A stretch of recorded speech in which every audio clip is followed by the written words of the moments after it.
Un beau samedi matin, après m'être levée et avoir pris mon petit déjeuner, une voisine a frappé à ma porte.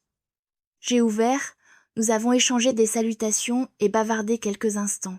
Cela ne me dérangeait pas.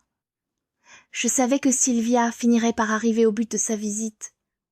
Elle avait toujours besoin de temps pour cela. Sylvia et Martin, son mari, étaient nouveaux dans le quartier.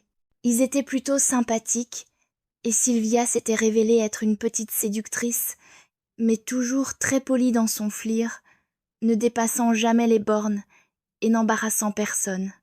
Elle devait avoir une vingtaine d'années et était assez attirante, avec une peau claire mise en valeur par des cheveux très blonds et des yeux d'un bleu vif.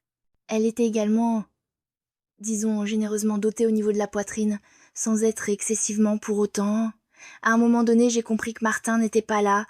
Il était parti la veille pour un séminaire et ne devait pas revenir avant lundi.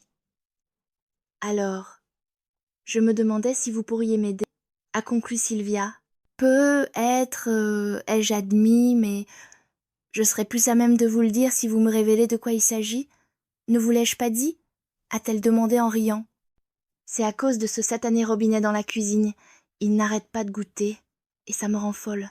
Je sais que vous réparez tout vous-même, alors j'ai pensé que vous pourriez être remplacé le robinet pour moi. Ce n'est pas la chose la plus compliquée. Il me suffirait de dévisser le robinet, de changer le joint et de revisser le robinet. Un jeu d'enfant. Pas de problème. L'ai-je assuré. J'arrive tout de suite. Et je m'en occupe. Pourquoi ne coupez-vous pas l'eau pendant que je prends mes outils? Avez-vous un nouveau robinet?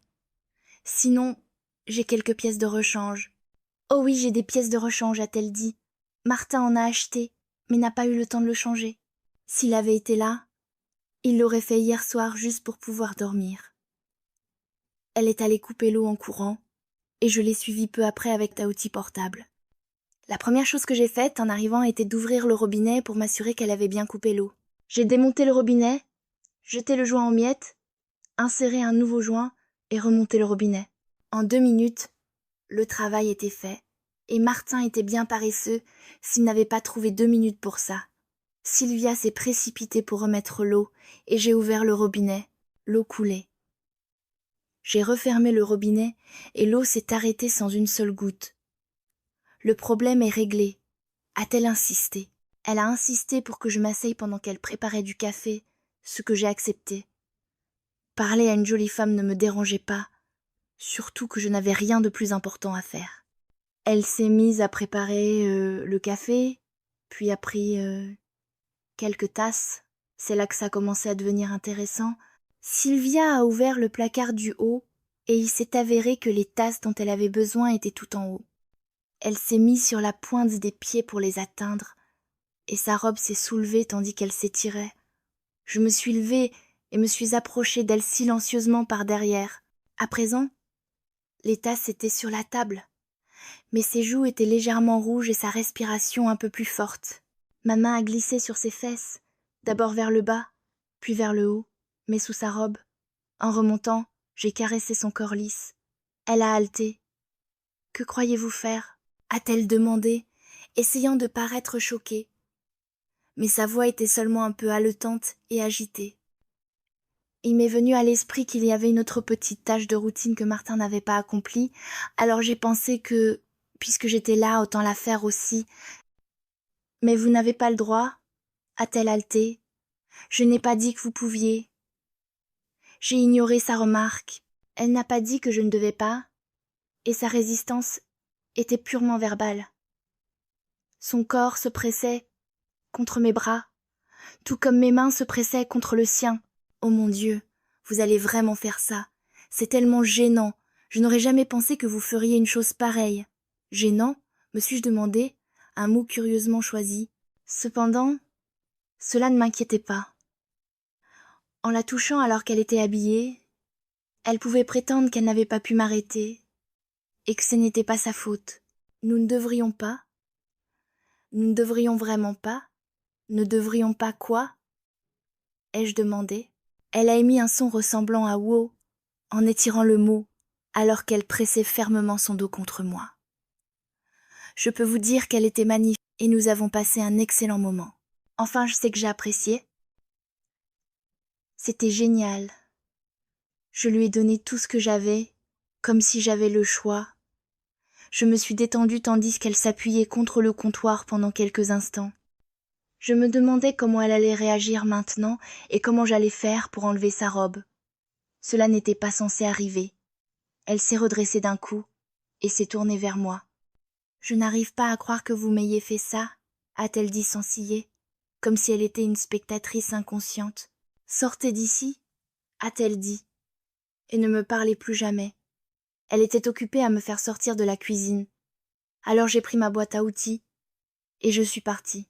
Écoutez, et je dis en partant, si vous avez d'autres problèmes de robinet qui fuient, faites-le moi savoir. Vous savez où j'habite. Elle a hoché la tête et a fermé la porte avec force derrière moi. Je suis retournée chez moi. Le reste de la journée s'est déroulé sans incident. Mais le soir, j'ai eu l'idée de frapper à la porte de Sylvia. Je crois qu'elle devait être allée se coucher tôt, car elle portait un peignoir à froufrou. Elle a semblé reculer un peu en me voyant. « Que voulez-vous ? Qu'y a-t-il » a-t-elle demandé d'un air suspicieux. J'ai pensé que si Martin n'était toujours pas là, il ne pourrait pas s'occuper des petites choses dont vous avez besoin, alors j'ai décidé de venir voir si je pouvais le remplacer. « Êtes-vous folle ? Qu'est-ce qui se passe ?» a-t-elle demandé, la voix à moitié cri. « Je crois que vous en avez fait assez pour aujourd'hui. » Elle s'est retournée et s'est dirigée vers le couloir. Voyant qu'elle ne prenait pas la peine de fermer la porte, je l'ai naturellement suivie. Elle n'est pas allée dans la cuisine, mais dans le salon. Sylvia m'a regardée intensément. Avez-vous la moindre idée de la culpabilité que vous m'avez fait ressentir ? Je me sens horriblement mal.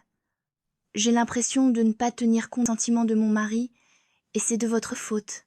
Techniquement, elle était bel et bien avec quelqu'un d'autre, mais je nie que ce soit de ma faute. C'est pas comme si j'allais le dire. Au lieu de cela, j'ai analysé la situation avec discernement. Si vous vous sentez coupable, alors vous continuerez à le ressentir jusqu'à ce que vous ayez l'impression d'avoir été puni. Je peux vous aider avec ça. C'est ridicule. Eh bien, nous allons devoir infliger une punition proportionnelle à l'offense. Vous plaisantez, j'espère, a-t-elle dit catégoriquement en me regardant comme si j'avais perdu la tête. Pourquoi ? Cela me paraît raisonnable.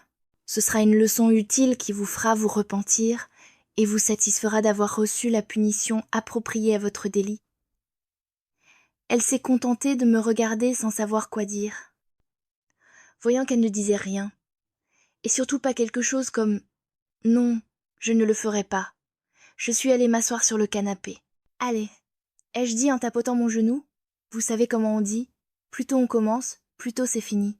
Eh bien, vous savez ce qu'ils peuvent faire de leur dicton à la C. Qui qu'il soit, a-t-elle rétorqué. Mais malgré tout, elle s'est approchée de moi.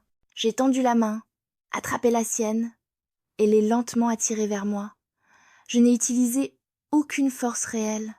J'ai juste exercé une pression suffisante sur son bras pour la faire se rapprocher. Dès qu'elle a été à côté de moi, ma main s'est posée sur son dos et a appuyé, et elle s'est penchée sur mon genou dans un état presque fabuleux. « Et qu'est-ce que vous faites ?» a-t-elle exigé. « Je vais vous punir, rappelez-vous. » ai-je dit.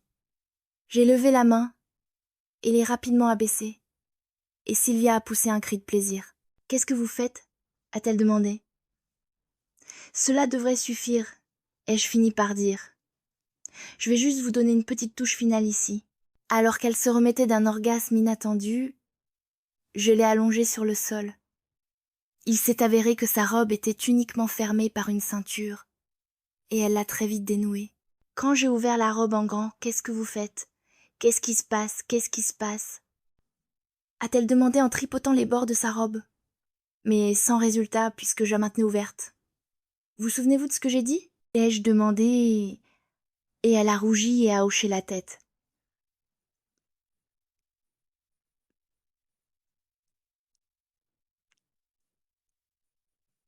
J'espère que ça vous servira de leçon, ai-je dit. Quand on se comporte mal, il y a toujours une punition. Elle a hoché la tête, puis m'a jeté un regard étrange. « Ah, mais ne vous êtes-vous pas mal comporté vous aussi, quoi ?» a-t-elle demandé. Bien sûr que non.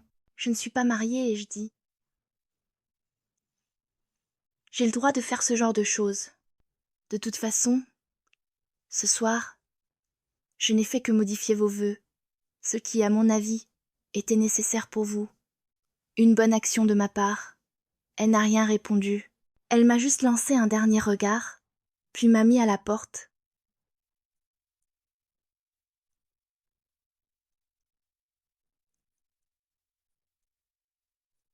Je suis retournée chez moi pour dormir, et elle est probablement allée se coucher pour récupérer son sommeil perdu à cause du robinet qui fuyait.